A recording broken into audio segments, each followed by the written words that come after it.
সৃজনটা কিন্তু চলতেছে গরম। তো গরম বললেও কিন্তু ভুল হবে। আমার দেখা মানে এই ১ম ৪০°C এর উপরে তাপমাত্রা চলছে।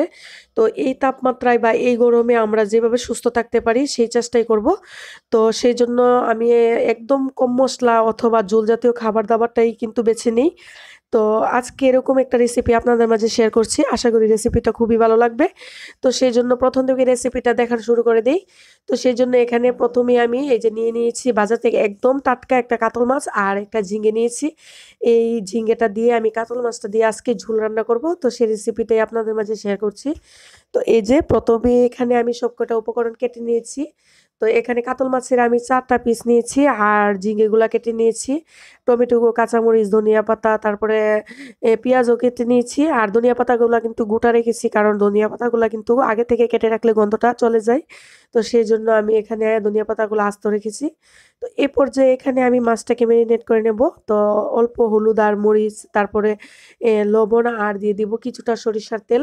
এভাবে যদি মাছটা মেরিনেট করা হয় তাহলে কিন্তু মাছের গায়ে মসলাটা একদম ভালোভাবে লেগে যায়। তো সেই মাছটা ভাজা, ভাজা করলে খেতে খুবই অসাধারণ হয়। তো মসলাটা কিন্তু মাছের সাথে ভালোভাবে হাতের সাহায্যেই মিশিয়ে নিচ্ছি। তো আপনারা চাইলে কিন্তু এরকম একটা বাটিতে নিয়েও কিন্তু ঝাঁকিয়ে, ঝাঁকিয়ে মসলাটাকে মেরিনেট করে নিতে পারেন। তো আমার মনে হয় হাতের সাহায্যে মেরিনেটটা করলে মাছটাকে ভালোভাবে মসলাটা গায়ে গিয়ে লাগাতে পারবো। তো সেজন্য এই যে মাছটা মেরিনেট করা হয়ে গেলে এই উপকরণগুলাকে আমি এক সাইডে রেখে দিয়ে তারপরে চুলায় প্যান বসিয়ে দেব। তো চুলায় প্যান বসিয়ে দিয়ে আমি চুলায় পর্যাপ্ত মানে প্যানের মধ্যে আমি পর্যাপ্ত পরিমাপে এখানে তেল দিয়েছি। আমি চেষ্টা করছি আজকে কিন্তু অল্প তেল মসলায় রান্নাটা করার। তো এই গরমে কিন্তু যত মানে তেল অল্প বা মসলা অল্প খাওয়া যায় তাতেই কিন্তু খুবই উপকার শরীর স্বাস্থ্যের জন্য। তো তারপরে তেল গরম হয়ে আসার পরে মাছের সবকটা পিসই কিন্তু আমি এই পর্যায়ে দিয়ে দিলাম। তো আর মাছের পিসগুলাকে কিন্তু আমি একটা স্পুন হোল্ডারের সাহায্যে দিয়েছি এতে করে হাতে তেল ছিটে পড়ার ভয় থাকে না। তো মাছগুলা দেওয়ার পরে কিন্তু ভালোভাবে উল্টিয়ে পাল্টিয়ে আমি একদম ভাজা, ভাজা করে নিয়েছি। মাছগুলা একটু ভালো করে ভাজার চেষ্টা করবেন।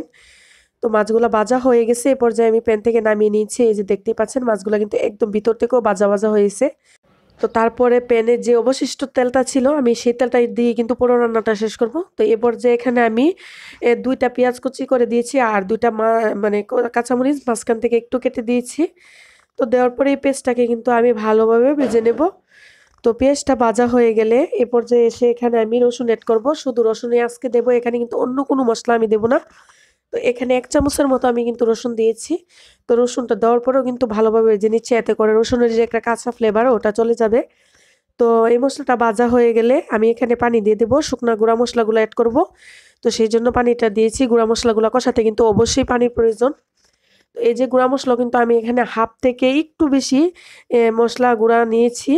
তো এখানে কিন্তু আমি ১ম এই বলেছি আমি অল্প মসলায় দিয়ে রান্নাটা করব। কারণ গরম কিন্তু যত পরিমাপ মানে অল্প তেল, ঝাল, মসলায় তরকারি মানে খাওয়া যায় ততই কিন্তু ভালো।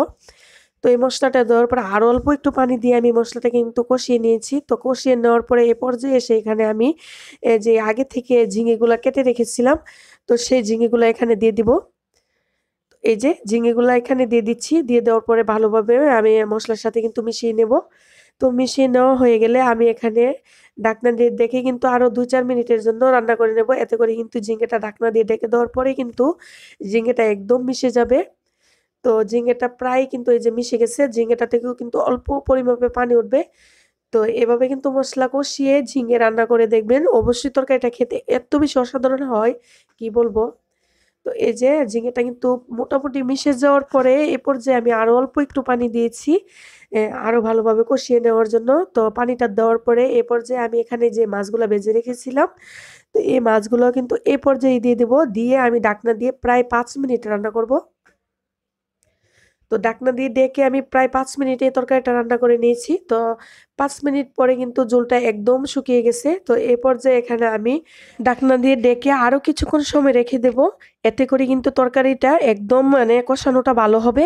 তরকারিটা খেতে খুবই ভালো লাগবে। তো এই যে ঢাকনা দিয়ে ডেকে আমি আরো ২ মিনিটের জন্য রেখে দিয়েছি। তো ২ মিনিট পরে ঢাকনাটা উঠিয়ে আমি একটা নাড়া দিয়ে তারপরে ঝোলটা দিয়ে দিব। তো এখানে আমি যেই ঝোলটা দিয়েছি এই ঝোলটা দিয়ে কিন্তু পুরো রান্নাটা শেষ করব। তো এই তরকারিতে কিন্তু একটু ঝোলের পরিমাপটা আমি বাড়িয়ে দিয়েছি, এতে করে কিন্তু তরকারিটা ঝোল ঝোল হবে, খেতেও ভালো লাগবে। আর আমরা চেষ্টা করব গরমে কিন্তু এরকম ঝোল জাতীয় খাবার আর কম মশলা তেল মানে জাতীয় খাবার দাবার খাবার চেষ্টা করব। তো বাচ্চা থেকে বড় সবারই কিন্তু পেটে সমস্যা হবে না আর শরীর স্বাস্থ্য ভালো থাকবে।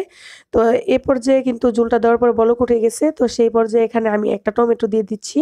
এটা অপশনাল, চাইলে আপনারা হাতের কাছে থাকলে দিবেন, না থাকলেও কিন্তু না দিলেও হবে। তবে টমেটোটা দেওয়ার কারণে কিন্তু তরকারি কালারটা একদম চেঞ্জ হয়ে যাবে। তো রান্নাটা কিন্তু আমার প্রায় শেষের দিকে। এ পর্যায়ে আমি এখানে ২টা কাঁচামরিচ আর অল্প কিছু ধনিয়া পাতা দিয়ে দিব। দিয়ে নাড়াচাড়া করে নিয়ে তারপরে ঢাকনা দিয়ে ডেকে রান্নাটা কিন্তু একদম প্রায় শেষের দিকে। তো এই পর্যায়ে আমি রান্নাটাকে চুলা থেকে নামিয়ে নেব। তো আজকের এই রেসিপি যদি এ পর্যন্ত দেখে থাকেন আর আমার ভিডিওটা একটু ভালো লেগে থাকে, প্লিজ ভিডিওতে একটা লাইক দিবেন। আর এরকম সিম্পল ভিডিও পাওয়ার জন্য কিন্তু চাইলে আমার চ্যানেলটাকে সাবস্ক্রাইব করে রাখতে পারেন। আর বলছি, ভিডিওটা যদি একটু ভালো লেগে থাকে প্লিজ ভিডিওটা শেয়ার করার অনুরোধ থাকবে, একটু শেয়ার করে দিবেন। তো আমার এই রেসিপিটা যদি আপনাদের কাছে একটু ভালো লেগে থাকে আমাকে কমেন্টের মধ্যে জানাবেন। তো এতক্ষণ আমার ভিডিও যারা দেখছিলেন আর চাইলে কিন্তু আমার ভিডিওতে একটা লাইক দিতেই পারেন। তো আপনাদের একটা লাইকে কিন্তু আমাকে এগিয়ে যেতে সাহায্য করে। তো আমার ভিডিওর পাশে এতক্ষণ যারা ছিলেন তাদেরকে অসংখ্য ধন্যবাদ জানিয়ে আজকের মতো এখানেই বিদায় নিচ্ছি। আল্লাহ হাফেজ, আসসালামু আলাইকুম।